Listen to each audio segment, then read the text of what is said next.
J'ai récemment reçu un mail d'un artisan du BTP. Il m'a raconté sa situation et franchement, c'est catastrophique. En voyant ça, je me suis senti obligé d'en parler.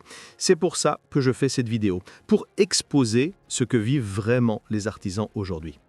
On arrive à la fin de l'année 2025 et pour les artisans du BTP, ceux qui vivent de leur chantier, de leurs pelles, de leurs camions, de leurs chargeuses et de leurs bulldozers, l'année a été particulièrement compliquée.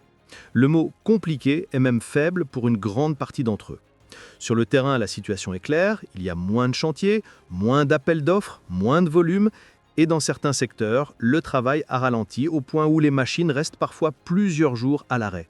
Même les entreprises habituées à des plannings serrés se retrouvent avec des trous dans le planning qu'elles n'avaient pas connus depuis longtemps. Les chiffres le montrent. Les travaux publics ont vu une baisse marquée des projets de voirie et de réseau dans certaines régions. Le terrassement souffre directement de la chute du logement neuf. Quand des permis baissent, les terrassements suivent. Plusieurs fédérations rapportent que le taux d'utilisation des engins a vraiment baissé, certains entrepreneurs parlant de machines immobilisées faute de chantier. Et la hausse des coûts de carburant, d'entretien et de pièces détachées a compressé les marges au point que certains chantiers deviennent à peine rentables. Des cas concrets, il y en a partout. Des petites boîtes de terrassement qui n'ont plus de visibilité à plus d'un mois. Des entreprises de VRD qui réduisent leurs équipes parce que les marchés publics sortent au compte-gouttes. Des loueurs de matériel qui voient leurs machines revenir trop tôt ou partir moins souvent qu'avant. Des TPistes qui expliquent qu'ils doivent accepter des prix plus bas juste pour faire tourner la société. Et en parallèle, les fermetures d'entreprises restent élevées. Plus de 12 700 sociétés du bâtiment ont fermé en 2024 et une part non négligeable concerne des activités de gros œuvres, de terrassement ou de travaux publics. Les banques sont plus prudentes, les appels d'offres publics parfois retardés et les chantiers privés freinés par le marché du logement. Bref, le BTP lourd, celui qui vit du terrain, des chantiers et des engins, est sous pression. Alors dans cette vidéo, on va prendre les choses dans l'ordre, proprement, et poser un cadre clair. Dans un premier temps, le constat de la crise dans le BTP français.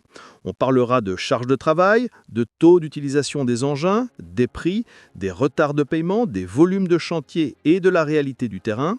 Ensuite, les raisons et les responsables de cette crise. Et pour finir, on va faire le point sur ce qui peut arriver, les risques d'une année encore tendue, mais aussi on verra les solutions envisageables. Gestion, stratégie, organisation, investissement, choix techniques, sans promesses irréalistes, juste ce qui peut réellement aider les artisans du terrain.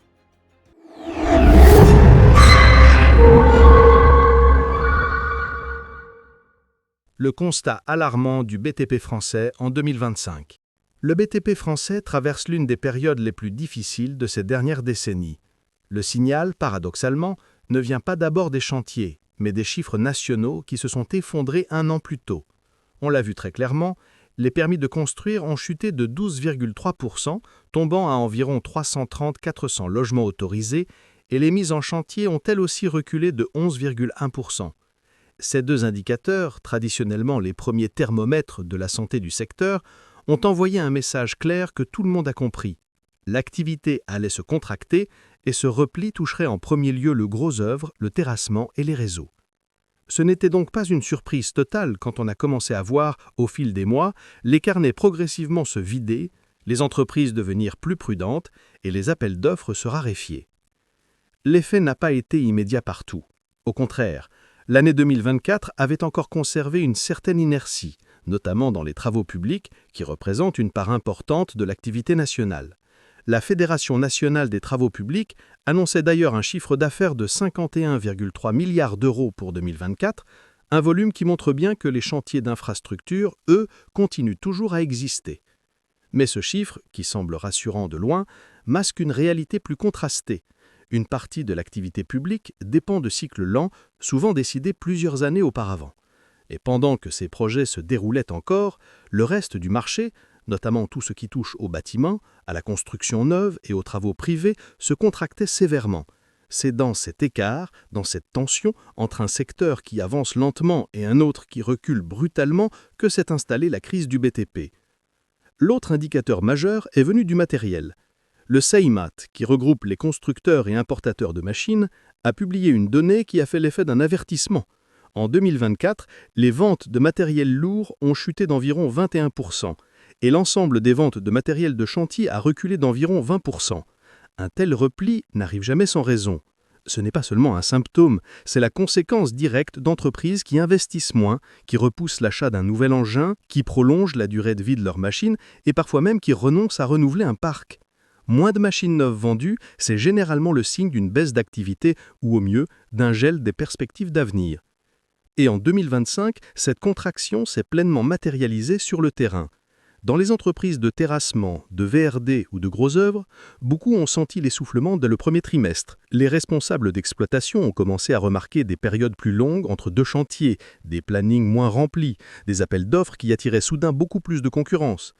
Les marges se sont rétrécies immédiatement. Lorsqu'il y a moins de chantiers, mais autant, voire plus d'entreprises en compétition, les prix baissent mécaniquement. Les devis se négocient davantage, les maîtres d'ouvrage mettent une pression plus forte, et certains marchés se remportent à des niveaux qui laissent très peu de marge de sécurité. À cela s'est ajoutée une difficulté croissante liée au délai de paiement. Beaucoup d'entreprises témoignent de retards plus fréquents, parfois quelques semaines, parfois davantage. Rien de nouveau dans l'absolu, les retards de paiement sont un problème ancien dans le BTP, mais dans un contexte de contraction générale, ces retards prennent un poids énorme. Ils bloquent la trésorerie, ils ralentissent l'activité et ils obligent les entreprises à décaler certaines dépenses, notamment des entretiens lourds ou la location de matériel supplémentaire. On constate alors un effet domino. Les chantiers sont moins nombreux, les prix sont serrés et les paiements arrivent plus tard. C'est dans cet environnement que les entreprises doivent faire tourner leurs équipes, leurs engins, leur planning et leur comptabilité. Cette dégradation progressive se voit aussi dans les choix opérationnels. Beaucoup d'entreprises, par prudence, réduisent la sous-traitance, internalisent davantage de tâches pour limiter les dépenses et rationalisent l'utilisation de leurs machines. Les heures tournées diminuent. Pas besoin de chiffres nationaux pour le comprendre. Il suffit d'écouter les retours des professionnels, des conducteurs d'engins, des chefs de chantier, des loueurs régionaux. Les mêmes phrases reviennent souvent. On tourne moins. On n'a pas eu de gros chantiers depuis plusieurs mois. On a eu plus de creux cette année que d'habitude. Ce sont des constats réels, cohérents avec les données nationales sur la baisse de la construction neuve et le repli des ventes de matériel. Ce climat de tension s'accompagne d'une incertitude généralisée. Les entreprises ne savent pas si 2026 apportera un rebond ou une poursuite du ralentissement. Beaucoup vivent au trimestre, et certaines ont déjà dû réduire leurs équipes ou revoir leur structure. Les dirigeants parlent d'un secteur devenu imprévisible, où l'activité dépend de trop de facteurs extérieurs. Décisions publiques, accès au crédit pour les promoteurs, inflation des matériaux, coût du carburant, délais administratifs, politique de logement et même climat social. Et c'est probablement là que réside le point le plus sombre. Non pas seulement que la situation est difficile, mais qu'elle reste floue. Il n'y a pas de date de sortie, pas de signal clair, pas de reprise franche visible dans les indicateurs de base. Les permis restent bas, les mises en chantier restent en recul, les ventes de machines ne montrent pas de rebond significatif, et les entreprises, elles, constatent que l'année 2025 se referme sur une réalité simple. La charge de travail est globalement inférieure à ce qu'elle était il y a 2 ou 3 ans, et cette tendance est directement liée aux données vérifiées publiées sur l'ensemble du secteur. Ainsi, le tableau du BTP lourd fin 2025 n'est pas une accumulation d'impressions, mais une continuité logique de faits établis. La chute historique de la construction neuve, la contraction des mises en chantier, la résistance relative, mais insuffisante, des travaux publics, la baisse massive des ventes de matériel et la prudence généralisée qui en découle. C'est cette combinaison qui a transformé le quotidien des entreprises et qui explique pourquoi, sur le terrain, beaucoup décrivent 2025 comme une des années les plus incertaines depuis longtemps. Les raisons de la crise du BTP français et les responsabilités identifiées. À partir de 2020, la mécanique du BTP français commence à se dérégler progressivement, non pas à cause d'un seul choc, mais d'une accumulation de décisions publiques, de contraintes européennes, de choix bancaires et de tensions internationales. Tout s'enchaîne année après année comme une réaction en chaîne parfaitement documentée. La première fissure apparaît lorsque, après la crise du Covid, l'État français choisit d'orienter massivement son soutien économique vers l'industrie, l'énergie et le médical, au détriment de l'investissement local dans les infrastructures. Les chiffres du ministère de l'économie montrent qu'en 2021, les crédits d'investissement des collectivités baissent de près de 3%, alors que celles-ci représentent 70% de la commande publique dans le BTP. Source DGCL, rapport 2022. Ce simple décalage crée un premier retard dans les appels d'offres publiques. Les entreprises de terrassement, de voirie ou de réseau observent déjà un calendrier de chantier moins chargé. Puis, en 2022, la hausse rapide des taux directeurs, décidée par la Banque centrale européenne pour lutter contre l'inflation, frappe un secteur qui dépend totalement du crédit. La BCE relève son taux principal de moins 0,5% à plus de 2,5% en un an, une progression sans précédent depuis la création de l'euro. Source BCE, historique des taux. Cette politique monétaire pilotée au niveau européen et non par l'État français a des conséquences mécaniques sur les prêts immobiliers. Les banques restreignent l'accès au crédit, les ménages empruntent moins, les promoteurs vendent moins, donc construisent moins. La Fédération des promoteurs immobiliers indique qu'en 2022, les réservations de logements neufs s'effondrent de moins 31%, leur plus forte chute depuis 2008. Source FPI, rapport annuel 2023. La cause est exogène, la hausse des taux BCE, mais la conséquence est nationale. Des milliers de chantiers privés sont repoussés ou annulés.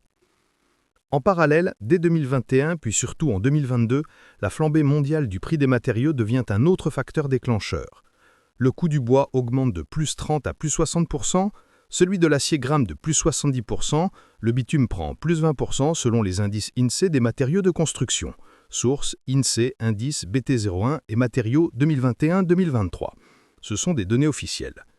Cette inflation est principalement due aux perturbations logistiques mondiales et à la guerre en Ukraine qui réduit l'offre d'acier, d'aluminium et d'hydrocarbures. Ce sont des causes externes, mais l'État français choisit de ne pas réguler ces hausses, ni d'instaurer un mécanisme obligatoire de révision des prix sur les marchés publics. Résultat direct, sur les chantiers publics, les entreprises sont souvent tenues par des prix fixés avant la crise, sans possibilité de répercuter les surcoûts. La Fédération nationale des travaux publics a documenté en 2022 que près de 20% des entreprises de TP ont travaillé à perte sur les marchés à prix ferme, source FNTP en 2022. La responsabilité est ici clairement politique. L'absence d'un cadre légal obligeant l'indexation des prix crée une situation intenable pour les petites structures. À cela s'ajoute un autre choix institutionnel, la réforme du prêt à taux zéro et la réduction progressive de MaPrimeRénov'. Entre 2023 et 2024, le gouvernement resserre les critères, limitant l'accès pour les classes moyennes et restreignant les types de projets éligibles. Les données du ministère de la Transition écologique confirment que les rénovations globales financées par MaPrimeRénov' chutent de moins 38% en 2023, source MTE, rapport 2024. Ce retrait d'aide publique a un impact direct, moins de rénovations lourdes, donc moins de chantiers pour les artisans maçons, terrassiers et entreprises de gros œuvres. Ce n'est ni conjoncturel ni extérieur, c'est une décision politique interne. Entre 2021 et 2024, les collectivités locales, déjà fragilisées, voient leurs dépenses obligatoires exploser. Énergie, salaire, transition écologique, ce qui réduit encore leur capacité d'investissement. L'Association des maires de France confirme qu'en 2023, 56% des communes ont réduit ou gelé leurs projets d'infrastructure. Enquête AMF 2023.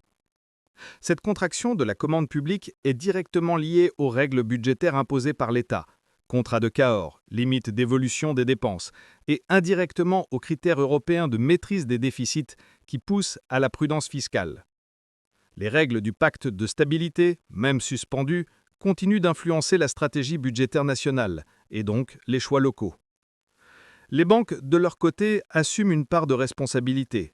Dès fin 2022, elles durcissent les conditions d'octroi de crédit immobilier, invoquant le taux d'usure et les risques futurs. Le Haut Conseil de stabilité financière, organisme d'État, impose des limites strictes. Endettement maximal de 35%, durée maximum de 25 ans. Ces règles instaurées officiellement pour protéger les ménages sont maintenues malgré les alertes des professionnels. Le résultat est mathématique. Moins de ménages éligibles, donc moins de ventes, donc moins de construction. Le HCSF reconnaît lui-même que ces règles ont contribué à une baisse significative du volume de prêts.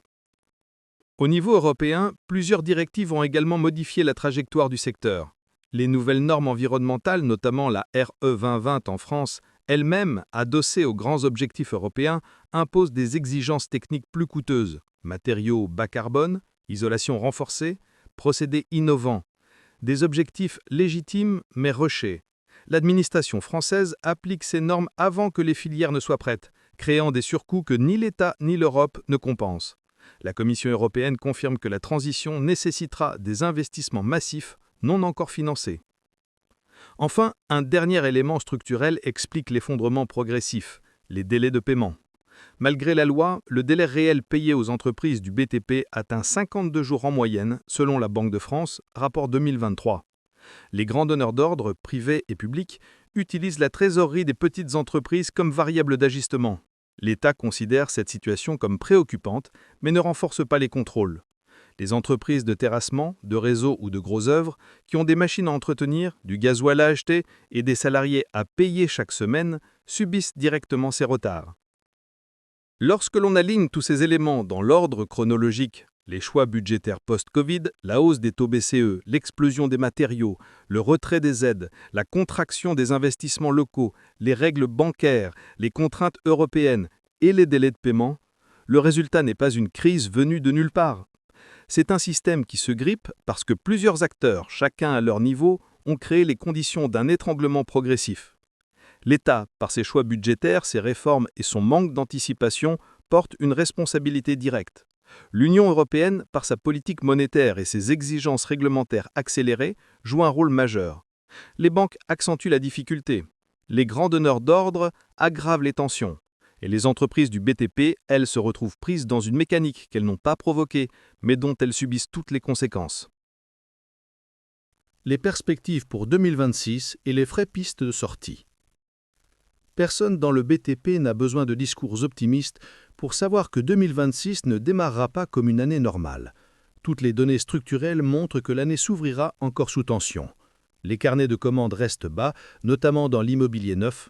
La Fédération des promoteurs immobiliers indique que les ventes en France sont tombées sous la barre des 70 000 logements, soit un niveau historiquement bas comparable à la crise de 1992. Et sans redémarrage des ventes, la construction neuve restera bloquée plusieurs mois. Le secteur du gros œuvre, des fondations, du terrassement et des réseaux extérieurs, celui qui dépend directement du démarrage des chantiers, ne peut pas repartir tant que cette mécanique ne se débloque pas. Mais il serait faux de dire que tout est voué à rester paralysé. Les signaux qui apparaissent fin 2025 montrent une réalité beaucoup plus nuancée. D'abord, la Banque centrale européenne, sous pression des États et face à un reflux de l'inflation, a entamé une baisse progressive de ses taux directeurs. Le taux principal est redescendu autour de 2,25% fin 2025, après un pic à 4% en 2023. Cette détente monétaire ne suffit pas à relancer immédiatement les prêts immobiliers, mais elle prépare un terrain plus respirable pour 2026. Il faut généralement 6 à 9 mois pour que les décisions monétaires se répercutent sur les crédits. Cela signifie qu'un léger redémarrage pourrait apparaître courant 2026, mais uniquement si les banques desserrent réellement leurs critères, ce qui n'est pas garanti. D'autre part, un élément structurel joue en faveur du secteur. L'État a confirmé des investissements massifs sur les réseaux d'eau, d'assainissement et de voirie dans le cadre du plan France Ruralité et du plan Eau 2024-2030. Le ministère de la Transition écologique prévoit 180 à 200 milliards d'euros d'investissements nécessaires d'ici à 2030 pour moderniser les réseaux d'eau potable. Une partie des appels d'offres commencera réellement à se déployer entre 2025 et 2026.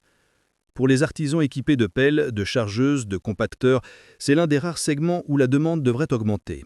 Ce n'est pas un rebond spectaculaire, mais c'est un marché solide, pérenne et incontournable. La décarbonation des infrastructures est un second moteur potentiel. L'Europe impose des objectifs clairs, réduction des émissions du secteur d'ici à 2030, obligation progressive d'utiliser des matériaux bas carbone, électrification des engins. Ces contraintes, souvent pesantes pour les petites entreprises, peuvent devenir une opportunité si les aides sont mieux ciblées. L'ADEME confirme que des financements supplémentaires seront disponibles en 2026 pour l'achat d'engins moins polluants, dans le cadre du Fonds vert. Ce n'est pas une solution pour tous, car le coût d'entrée reste élevé, mais pour les entreprises qui renouvellent leur parc, ce soutien peut offrir un avantage concurrentiel immédiat. Un troisième levier de 2026 vient des collectivités locales. Après plusieurs années de report, nombre d'entre elles prévoient de relancer progressivement leurs projets d'aménagements extérieurs. Réhabilitation de voiries, sécurisation des mobilités, tranchées pour fibres et réseaux électriques, pistes cyclables, requalification des bourgs. L'Association des maires de France estime que les investissements locaux devraient légèrement repartir fin 2025 puis en 2026 après un gel massif lié à l'explosion des coûts énergétiques et au contexte budgétaire incertain. Cela ne signifie pas un retour à la normalité, mais un flux de chantiers plus prévisible et moins erratique.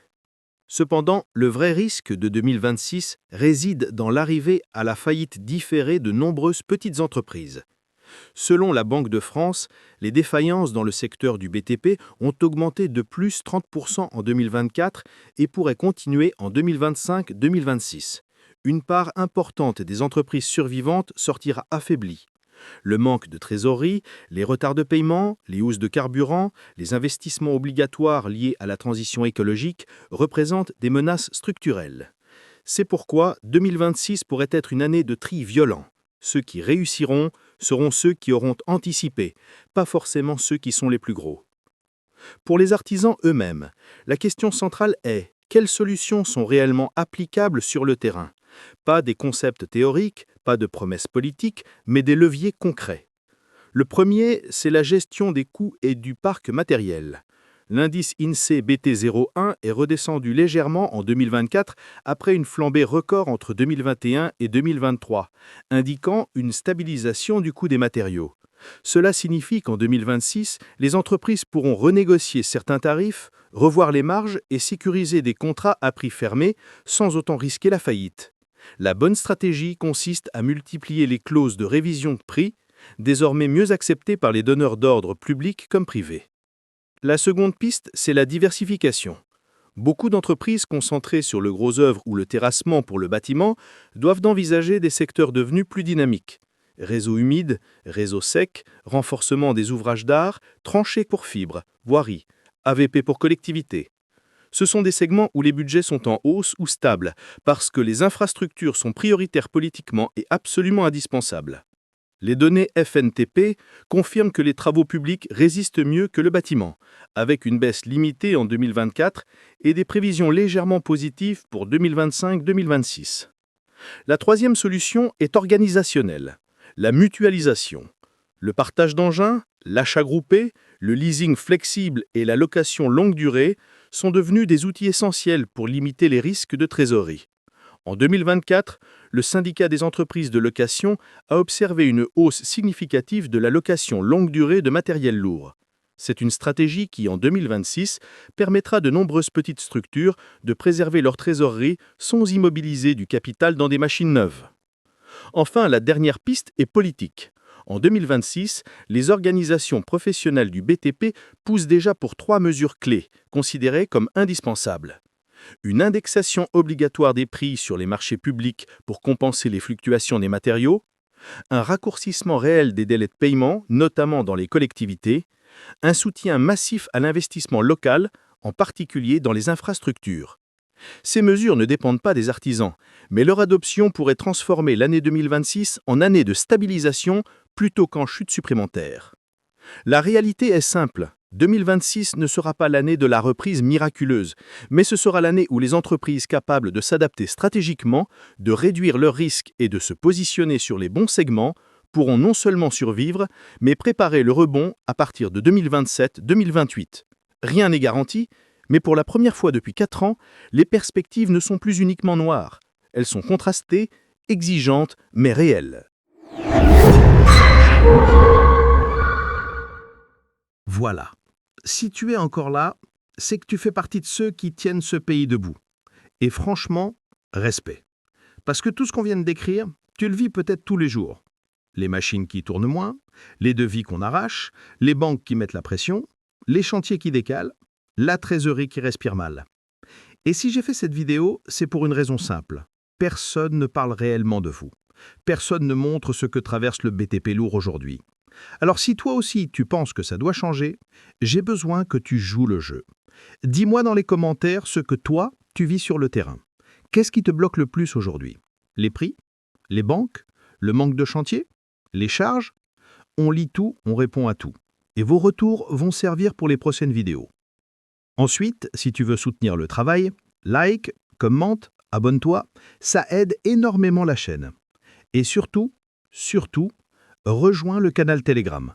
Là-bas, je partage des infos rapides, des alertes du secteur, des aides, des appels d'offres, Des trucs utiles pour les artisans du BTP, qu'on ne peut pas sortir en vidéo. Le lien est juste en dessous. On se retrouve là-bas pour la suite, parce qu'on n'a pas fini de parler du BTP. Force à toi, force à ton équipe, et on continue le combat. Enfin, la dernière piste est politique. En 2026, les organisations professionnelles du BTP poussent déjà pour 3 mesures clés, considérées comme indispensables. Une indexation obligatoire des prix sur les marchés publics pour compenser les fluctuations des matériaux. Un raccourcissement réel des délais de paiement, notamment dans les collectivités. Un soutien massif à l'investissement local, en particulier dans les infrastructures essentielles. Ces mesures ne dépendent pas des artisans, mais leur adoption pourrait transformer l'année 2026 en année de stabilisation, plutôt que de chute supplémentaire. La réalité est simple. 2026 ne sera pas l'année de la reprise miraculeuse, mais ce sera l'année où les entreprises capables de s'adapter stratégiquement, de réduire leurs risques et de se positionner sur les bons segments pourront non seulement survivre, mais préparer le rebond à partir de 2027-2028. Rien n'est garanti. Mais pour la première fois depuis 4 ans, les perspectives ne sont plus uniquement noires. Elles sont contrastées, exigeantes, mais réelles.